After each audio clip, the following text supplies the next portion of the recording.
नमस्कार दोस्तों, edu talk for you पे आप सभी का स्वागत है। अगर आप इस चैनल पर नए हैं तो प्लीज़ सब्सक्राइब कर लीजिए। अब आप हमारे Facebook page edu talk for you से भी जुड़ सकते हैं। और आज हम महत्वपूर्ण टॉपिक को कवर करेंगे, कोरोना संबंधित प्रश्नोत्तरी को। ये टॉपिक क्यों महत्वपूर्ण हो जाता है? क्योंकि अब एनसीईआरटी और यूजीसी ने अपने सिलेबस में कोरोना को शामिल करने का निर्देश दे दिया है। कोरोना संबंधित जो सिलेबस है वो भी इसमें ऐड किया जाएंगे। तो आइए देखते हैं प्रश्नों को। पहला प्रश्न है, कोविड-19 के कारण जनता कर्फ्यू कब मनाया गया? सही आंसर हो जाएगा 22 मार्च 2020। अगला क्वेश्चन है, कोविड-19 को महामारी किसने घोषित किया? तो WHO ने, जिसका फुल फॉर्म है वर्ल्ड हेल्थ ऑर्गेनाइजेशन। हेडक्वार्टर इसका है जेनेवा में और स्थापना इसकी जब 7 अप्रैल 1948 में हुई थी। अगला क्वेश्चन लेते हैं, उस भारतीय वैज्ञानिक का नाम क्या है जिसके निर्देशन के साथ ऑस्ट्रेलिया में कोविड-19 की वैक्सीन तैयार की जा रही है? तो इसका सही आंसर हो जाएगा दोस्तों SS वाटसन। कोविड-19 के कारण विश्व में सबसे पहले लॉकडाउन किस देश में लगा? तो आप सभी जानते हैं इसका करेक्ट आंसर हो जाएगा चाइना।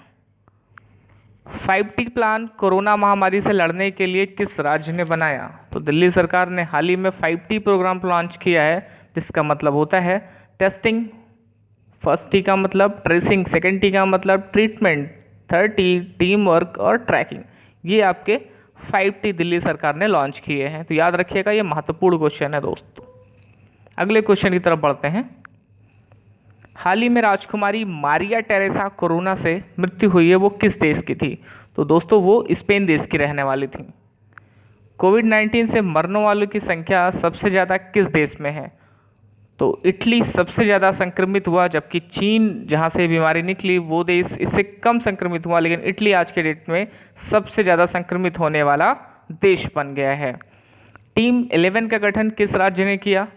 उत्तर प्रदेश सरकार ने हर जिले में 11 ऑफिसर्स की टीम को नियुक्त किया है। योगी आदित्यनाथ के नेतृत्व में ये टीम नेतृत्व हुई है। हर डिस्ट्रिक्ट में 11 ऑफिसर्स एक साथ मिलकर काम करेंगे, गुच्छे के रूप में काम करेंगे, उसी को टीम 11 का नाम दिया गया है।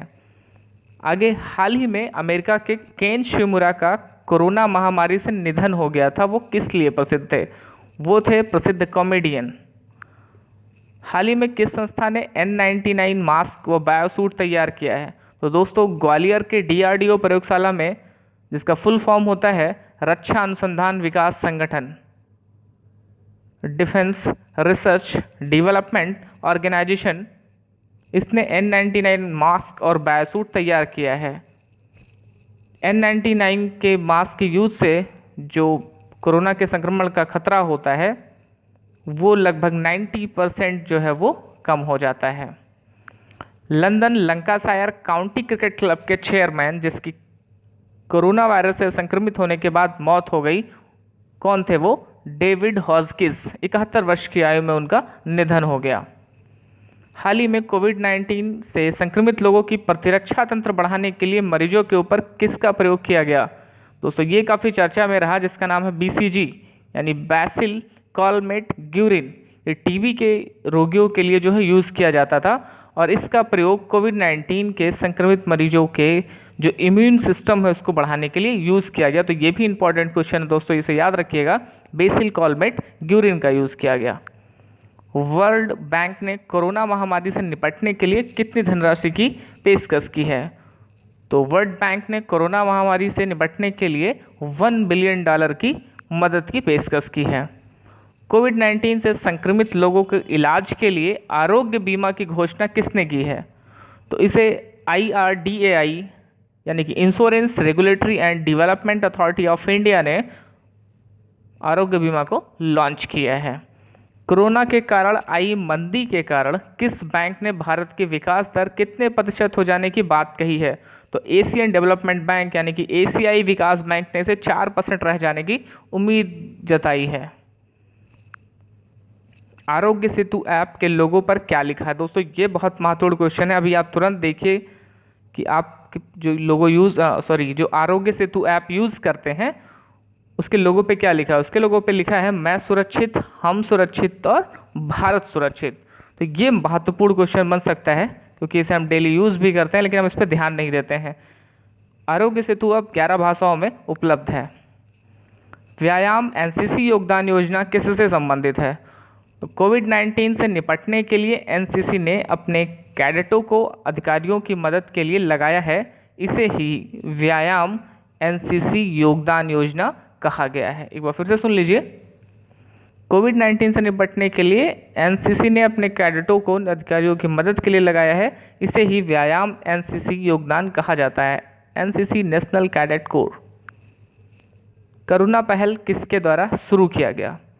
इसकी शुरुआत जो है आपके भारतीय प्रशासनिक सेवा यानी कि आईएएस, आईपीएस, भारतीय पुलिस सेवा, आईआरएस व एनजीओ द्वारा कोविड-19 से निपटने के लिए फॉर्म किया गया, जिसे हम कहते हैं करुणा पहल। इसमें 3 टीमें काम कर रही हैं आपकी, एक तो आईएएस, दूसरा आईपीएस, आईआरएस और लोकल एनजीओस काम कर रहे हैं। आगे बढ़ते हैं। लॉकडाउन में जानवरों को भूख से बचाने के लिए पेटा इंडिया के पुरस्कार से किसे नवाजा गया है?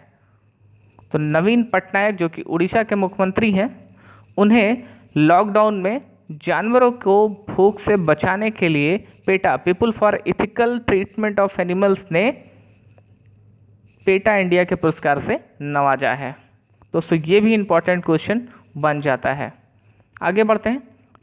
केंद्र सरकार ने किस मोबाइल ऐप को अपने कर्मचारियों के लिए अनिवार्य कर दिया है? तो केंद्र सरकार ने आरोग्य सेतु ऐप को अपने कर्मचारियों के लिए अनिवार्य बना दिया है। अर्थात अगर आपके पास आरोग्य सेतु ऐप नहीं है तो आप अपने दफ्तर में काम करने के लिए नहीं आ सकते हैं। देश की कौन सी सबसे बड़ी सॉफ्टवेयर निर्यातक कंपनी ने अपने 75% कर्मचारियों को 2020 तक वर्क फ्रॉम होम की इजाज़त दी है? तो टीएसएस यानी कि टाटा कंसल्टेंसी सर्विसेज ने अपनी एम्प्लॉइयों को 2025 तक वर्क फ्रॉम होम की इजाज़त दी है।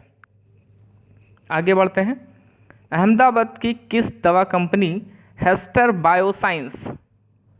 बायोसाइंस ने कोरोना वायरस का टीका विकसित करने के लिए किसके साथ परियोजना शुरू की है? तो वो आईआईटी गुवाहाटी के साथ में। अगला क्वेश्चन लेते हैं। हैंड सैनिटाइजर व मास्क को किस अधिनियम के तहत जरूरी वस्तुओं में शामिल किया गया है? तो आवश्यक वस्तु अधिनियम 1955 के तहत हैंड सैनिटाइजर व मास्क को जरूरी वस्तुओं की लिस्ट में शामिल किया गया। दोस्तों ये भी इंपॉर्टेंट क्वेश्चन बन जाता है, क्योंकि कोरोना महामारी के कारण हैंड सैनिटाइजर व मास्क की जो है काफ़ी किल्लत हो गई है मार्केट में। कोविड-19 से आप क्या समझते हैं? दोस्तों ये भी इंपॉर्टेंट क्वेश्चन बन जाता है। को का मतलब है कोरोना, वाई का मतलब है वायरस, डी का मतलब है डिजीज़ और 19 का मतलब है 2019। तो ये कोविड-19 का फुल फॉर्म हो जाता है। आगे बढ़ते हैं। कोरोना टेस्ट के लिए यूज़ होने वाले टेस्ट RT-PCR का पूरा नाम क्या है? तो दोस्तों इसे reverse transcript polymers chain reaction कहा जाता है। ये भी इंपॉर्टेंट क्वेश्चन की श्रेणी में आता है, तो इसका स्क्रीनशॉट ले लीजिए या फिर जो है आप इसे नोट कर लीजिए। आगे बढ़ते हैं। किसने कोविड एक्शन प्लेटफॉर्म लॉन्च किया है? तो दोस्तों विश्व आर्थिक मंच WEF ने WHO के सहयोग के साथ एक्शन प्लेटफॉर्म लॉन्च किया है, यानी कि वर्ल्ड इकोनॉमिक फोरम विश्व आर्थिक मंच ने WHO के साथ मिलकर कोविड एक्शन प्लेटफॉर्म को लॉन्च किया है। ये भी इंपॉर्टेंट क्वेश्चन बन जाता है दोस्तों। आगे बढ़ते हैं। कोविड-19 शरीर के किस अंग को ज़्यादा प्रभावित करता है? आपके फेफड़े को। कोरोना वायरस को माइक्रोस्कोप से देखने पर किस तरह की संरचना दिखाई देती है? क्राउन के आकार की संरचना दिखाई देती है दोस्तों। ये वेरी इंपॉर्टेंट क्वेश्चन है, आपके एग्जाम में पूछा जा सकता है कि कोरोना वायरस का आकार किस तरह से दिखाई देता है। तो जो राजा का ताज होता है, जो मुकुट होता है, उसके आकार का कोरोना वायरस दिखाई देता है। किस राज्य ने हाल ही में रेडियो स्कूल की घोषणा की है? तो MP सरकार ने हाल ही में रेडियो स्कूल की घोषणा की है। चाइना के किस प्रांत में सर्वप्रथम कोरोना की पुष्टि हुई है? तो वुहान प्रांत में। वुहान प्रांत जो कि चाइना में आता है, वहाँ पे कोरोना की सर्वप्रथम पुष्टि हुई और यहीं से कोरोना की शुरुआत मानी जाती है, कोविड-19 की शुरुआत मानी जाती है। तो ऐसे भी क्वेश्चन पूछा जा सकता है कि सर्वप्रथम कोविड-19 या कोरोना वायरस कहाँ पे पाया गया? तो वो वुहान प्रांत में पाया गया। आगे बढ़ते हैं। ICMR यानी कि भारतीय चिकित्सा अनुसंधान परिषद, Indian council for medical research द्वारा कोरोना के उपचार में किस दवा को उपयोगी बताया गया है? तो ये हाइड्रोक्सीक्लोरोक्विन को भारत ने कई देशों को जो है भिजवाया है ताकि वो अपनी इस दवा का उपयोग कर सकें। तो ये भी बहुत ही इंपॉर्टेंट क्वेश्चन बन जाता है क्योंकि ये काफ़ी समय तक चर्चा में रहा था। कोविड-19 से बचाव हेतु पूर्ण लॉकडाउन वाला पहला राज्य पंजाब। केरल राज्य सरकार ने किस योजना के तहत रैपिड स्क्रीनिंग शुरू किया? दोस्तों इसका सही आंसर हो जाएगा तिरंगा पहल। तिरंगा पहल की योजना के दौरान केरल सरकार ने क्या किया है, केरल राज्य सरकार ने क्या किया है कि उसने रैपिड स्क्रीनिंग शुरू की है, अल्टरनेट स्क्रीनिंग की है, ज़्यादा से ज़्यादा स्क्रीनिंग की संख्या बढ़ा दी है ताकि हम ज़्यादा लोगों को फाइंड आउट कर सके, ज़्यादा लोगों को फाइंड आउट कर सके और उनका ट्रीटमेंट कर सके और रोगों को फैलने से रोका जा सके। आगे बढ़ते हैं। नमस्ते ओवर हैंडशेक योजना किस राज्य सरकार ने शुरू किया? तो कर्नाटक राज्य सरकार ने 11 मार्च 2020 को नमस्ते ओवर हैंडशेक योजना को शुरू किया है। तो ये भी इंपॉर्टेंट क्वेश्चन बन जाता है दोस्तों, आप इसे नोट कर लीजिएगा। नमस्ते ऑपरेशन नमस्ते अभियान किस सेना ने चलाया था? तो भारतीय थल सेना ने नमस्ते ऑपरेशन नमस्ते किस सेना ने चलाया था? आप इसे याद रख सकते हैं कि नमस्ते आप कहाँ पे करेंगे, धरती पे खड़े होकर करेंगे और धरती का मतलब थल सेना, और नमस्ते ऑपरेशन नमस्ते अभियान किस सेना ने चलाया था? भारतीय थल सेना ने। सेल्फ डिक्लेरेशन ऐप किस राज्य सरकार ने लॉन्च किया है? तो नागालैंड सरकार के मुख्यमंत्री ने सेल्फ डिक्लेरेशन ऐप को लॉन्च किया है। कोरोना वायरस के इस महासंकट में ADB यानी कि एशियन डेवलपमेंट बैंक ने भारत को कितने हजार करोड़ के लोन देने की घोषणा की है? तो एशियन डेवलपमेंट बैंक यानी कि ADB ने भारत को 150 करोड़ डॉलर, भारतीय रुपए में बात करें तो 11,400 करोड़ रुपए देने की घोषणा कर दी है। तो एशियन डेवलपमेंट बैंक याद रखिएगा। किस राज्य की पुलिस फ्रंटलाइन वर्कर्स के लिए मास्क का निर्माण कर रही है और इसका सूत्र वाक्य क्या है? तो इसका सही आंसर हो जाएगा दोस्तों दिल्ली पुलिस क्या कर रही है। जो हमारे यहाँ डॉक्टर्स हैं, उनके साथ नर्सेस काम कर रही हैं, सफाई कर्मचारी काम कर रहे हैं, तो उनकी सुरक्षा के लिए मास्क का निर्माण कर रही है, वो है दिल्ली पुलिस। दिल्ली पुलिस का सूत्र वाक्य क्या है? शांति, सेवा और न्याय, उसको वो चरितार्थ करती हुई दिखाई दे रही है। हाल ही में केंद्र सरकार ने कोरोना वायरस के चपेट में आए राज्यों व जिलों के लिए कितने जोन की घोषणा की है? तो मरीजों की संख्या के आधार पे केंद्र सरकार ने 3 जोन में बांटा है, ग्रीन जोन, ऑरेंज जोन और रेड जोन में। आगे बढ़ते हैं। इंडिया रेटिंग्स एंड रिसर्च यानी कि इंड्रा ने कोरोना और अर्थव्यवस्था पर इसके असर का हवाला देते हुए वित्त वर्ष 2020 व 2021 में भारत की वृद्धि दर कितने रहने की अनुमान जताई है? तो ये 1.9%, यानी कि ये जो रेशियो है वो बीते 29 वर्षों में सबसे कम वृद्धि दर दर्ज की जाएगी अगर ऐसा होता है। WHO द्वारा बताए गए किस टेस्ट से वायरस के RNA का पता लगाते हैं? ये वेरी इंपॉर्टेंट क्वेश्चन है दोस्तों, इसे नोट कर लीजिएगा कि WHO द्वारा बताए गए किस टेस्ट से वायरस के RNA का पता लगाते हैं, तो वो है न्यूक्लिक एसिड टेस्ट। अगला क्वेश्चन है, हाल ही में कौन से राज्य में कोरोना वायरस महामारी से ग्रसित व्यक्तियों की संख्या 1000 पहुंच गई है?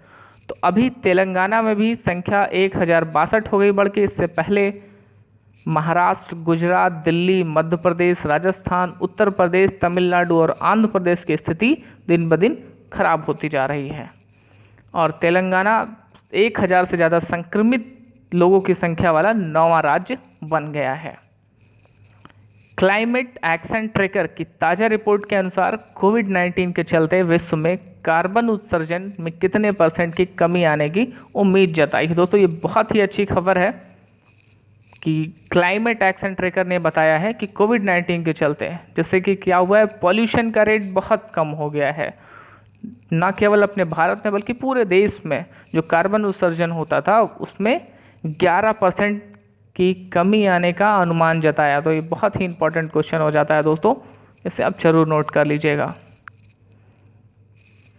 तो ये था आज के हमारे कोरोना प्रश्नोत्तरी का सीरीज़। अगर आप इस चैनल पर नए हैं तो प्लीज़ सब्सक्राइब कर लीजिए और आप हमारे Facebook page EduTalk for You से भी जुड़ सकते हैं और अपने राय हमें कमेंट बॉक्स में ज़रूर बताएं दोस्तों। थैंक यू, धन्यवाद।